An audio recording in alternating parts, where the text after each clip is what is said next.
5 in the Tempest. I'm just waiting to see if the speaker works. Okay, so some students have asked me about this, the importance of Act 5, and I think you need to have a good understanding of Act 5 to make sense of all the different interpretations going on in the play. So I'm gonna whiz through this as quick as I can and talk about it. Okay, so right, Act 5 starts with Prospero in his magic robes with Ariel. Now, Act 5's in comedies are the restoration of order. Plays start in disorder and they end in order. And where plays go from pride, arrogance, and revenge and anger, they settle to mercy, reconciliation, and symbolized by unity of marriage. Okay, so Prospero and Ariel at this stage, they've discovered the murderous plot. They've used the harpy scene to scare into madness all the sinners of the noblemen, and all the subplot characters have been chased off by these kind of spirit dogs, and so Prospero's contemplating on everything, and his project is coming to his head. So what is his project? His project seems to be one of revenge, getting revenge on everyone. That's what he's wanted to do, getting revenge on everyone who has getting revenge on everyone who has kind of usurped him or disobeyed him. And then Ariel talks about, well, yes, sir, you've got revenge on everyone. But if you saw what your actions are doing, even to those who haven't sinned, like Gonzalo, his tears run down his face like winter's drops. His use of language is persuasive. Look at, particularly in the extract questions, how language is always used to persuade. Your charms are too strong. If you beheld what you did, your affections would become tender. Dost thou think so, spirit? Mine would, sir. The latch verse again of the idea of Ariel maybe is sort of the subconscious part of Prospero's looking for peace and reconciliation. So this is kind of an interesting revelation for Prospero, isn't it? He goes, my feelings will become more human. You know, I've learned humanity. You know, aren't I human? I feel these affections like everyone else. But I shall be as moved as thou art. I shall be human. I'm going to learn humanity from you. Even though I'm really angry. I'm really angry with everyone. Their high wrongs have struck me to the quick. But I'm going to fight against my anger. Okay? I'm going to use my reason against my fury. The rarer action is in virtue than vengeance. So he's kind of learning this idea that he's learning Christian mercy. And he's learning it from his spirit. And so that's kind of important. Okay. Now, Prospero then says, well, that's it then. You know, the rarer action is in virtue and vengeance. He goes, that's it. This is all I've wanted to do. They being penitent, sinners being penitent, the sole drift of my purpose extends not a frown further. So from a Christian reading, Prospero is rather like God, bringing sinners to salvation. Okay. And once I've done that, he's saying, I'll break my charms, I'll release them, and they shall be themselves. Again, in that sense of a comedy, losing one's identity and regaining it. So Ariel trots off. Prospero's alone on stage, addressing in his monologue all the elves of the forest. And like any speech, it goes through different kind of stages. So if you get a speech in your extracts, look at how it starts off. Here he talks about, well, he's kind of behaved and kind of been in league with spirits of like Ebon Neptune, demi puppets, and you know, mushroom spirits, and so he kind of been with the spirit world, and he's used them as he says, weak masters though ye be, he's used them. And Prospero talks about all the things he did.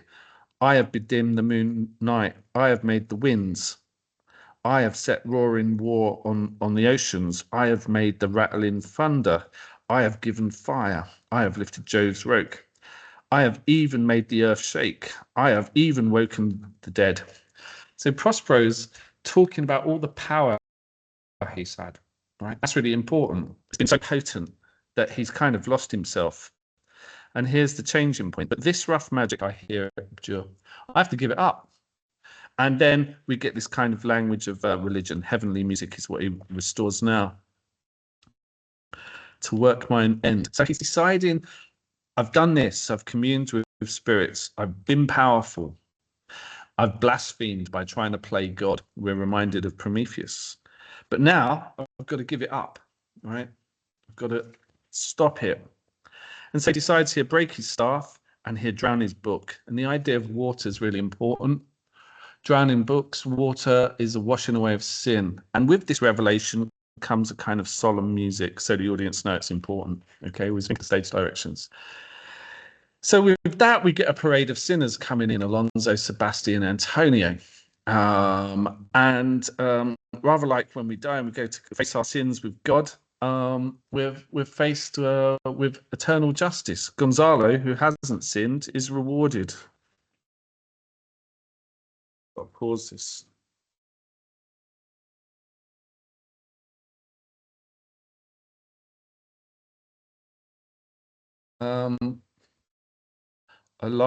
So good Alonso, I will pay thy graces. So we get the idea that people are rewarded, grace being salvation for good deeds. But Sebastian must be pinched for it. Sebastian's conscience is pinching him. Remember, Sebastian says to Antonio, well, what of your conscience? I didn't have one. I don't have this deity in my bosom, says Antonio. And then he says, well, Sebastian's suffering for it now. He's guilty. But then he turns to his brother and he calls him unnatural, which is one of the most common words in Shakespeare. You entertained ambition. And even though you've done it, I do forgive thee, unnatural though thou art. So he forgives his brother. He uses a metaphor of water to be like the tide, the growing swell, the approaching tide. That shortly their understanding will reach the shore, which is currently foul and muddy. So he's using the metaphor of tides and water to suggest their growing understanding. So rather like in a comedy now, Shakespeare, or rather Prospero, reveals himself. Get me my hat and my rapier, I shall reveal myself as though I truly am. Like Superman, I am Milan. Okay. So Prospero always calls my dainty Ariel still a possession, but he's got to give him up. And then he reveals himself. Behold, Sir King, the wronged Duke of Milan. So now they see him for who he is. And he says, I do. Exactly. This is the moment when they realize his Prospero identity is restored. And now they feel bad about it. And Alonso says, oh, please pardon me my wrong. So in a Christian sense, this idea of seeking pardon for one's sins. Prospero does. I embrace thee, my noble friend. Interestingly, Sebastian says the devil speaks in him. We still can see Prospero as both sinner and God. He's God forgiving people, but he's also sinner who must be forgiven himself. Okay. So, but Prospero says he still calls his brother most wicked sir. I do forgive thee thy rankest faults, all of them. But you must now give me my dukedom back. Thou must restore. So again, restoration. Comedies have to end in restoration. So that's what we're looking at here. Okay, so a Christian reading would have this sense of restoration and mercy and forgiveness. Now, Prospero continues the illusion that Ferdinand is dead, which is not very nice, really. He's still kind of manipulating people's emotions. Alonso still feels such remorse that he wishes to be in the easy bed where his son lies. Prospero still strings it out. Where did you lose your son? I lost a daughter. And he says, I lost her in the last Tempest. So he's kind of manipulating people's emotions to make this grand spectacle of on page 171, of the discovery of Ferdinand and Miranda together, okay, playing chess. Now, from a feminist reading, you could say that Miranda says, oh, you can cheat, sir, and I will call it fair play, which shows a kind of submissive Miranda. But Prospero, or you could see it in a less cynical way, and it's just two lovers using latched verse, playing with each other, playing chess and enjoying each other's company. Okay. Or you could see chess as a symbol for this idea that Miranda says, oh, you could play for a score of kingdoms, which is what all the men have been trying to do. They've been trying to secure kingdoms. So we can see Miranda as perhaps a pawn for Prospero, in that she's been manipulated to be married so that Prospero regains his identity. Or it's merely the two lovers together happy playing games. Okay. Notice how the language of religion is always there. Oh, it's a high miracle. Oh, merciful that they're all together. Miranda calls them, oh, these goodly creatures, which is a word for godly. How beauteous mankind is, oh, brave new world. But is it? She's looking at Antonio, Alonso, and Sebastian. Are they really great people? Prospero says, "'Tis all new to thee." Perhaps Miranda is more naive than we think. Okay. Sir, she is mortal, but by immortal providence she's mine. Remember when Ferdinand and Miranda first saw each other, they thought they were heavenly creatures, but now they discover their mortality. Okay, they're waiting for the wedding night. Right, okay. Alonso says, oh my gosh, I must ask my child Miranda, my daughter-in-law, for forgiveness. So again, this idea of humility, pride gives way to humility. Prospero says, forget about it. All right, let's move on and be happy. Okay. Gonzalo gives us more religious language like blessed crown and amen, reminding us of the Christian nature of this play. He then reminds the audience that this comedy is finished. We have one voyage, Clarabelle's got a husband, Ferdinand's got his wife, Prospero's got his dukedom, everything is restored. We're at the end of a comedy because it's restoration of order. But we're left perhaps thinking, did Clarabelle have much choice in this? Was it all manipulated by Prospero? So we can kind of see the end of the play in different ways. But Gonzalo sees it in a very Christian sense, and he even calls it amen. All right, good. So the serious restoration then gives way to the less serious restoration. The boatswain says, our ship is cool. It's back. It's bravely rigged. Everything's fine. Ariel says, I did it, sir. It was all for this service. Ariel's still looking for validation from Prospero. Prospero still calls him my tricksy spirit. Possessive adjective, by the way, not possessive pronoun. He still feels a sense of possession.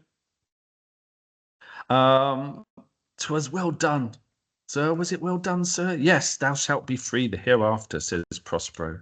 Yeah, Ariel's still desperate for his freedom. Okay.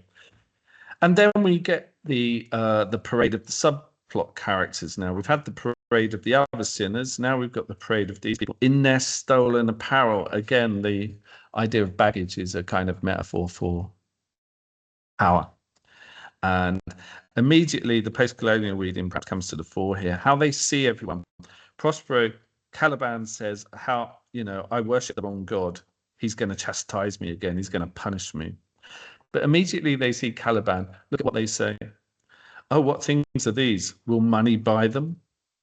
'Tis a plain fish, says Antonio, and no doubt marketable. Looking at Caliban. So again, the idea that Caliban is othered. He's seen as this misshapen knave, but he's seen as something that can be exploited. So you might talk about that post-colonial reading. Prospero still sees Caliban as a demi-devil. He still sees him as a thing of darkness, but he acknowledges this as mine. It could be a psychological reading. He acknowledges the darkness within him, and he's responsible. Or as a parent, he's responsible for this child. He's made him the way he is. Caliban still thinks he's going to be punished. I should be pinched to death. Again, this idea of Prospero's violence has been tyrannical.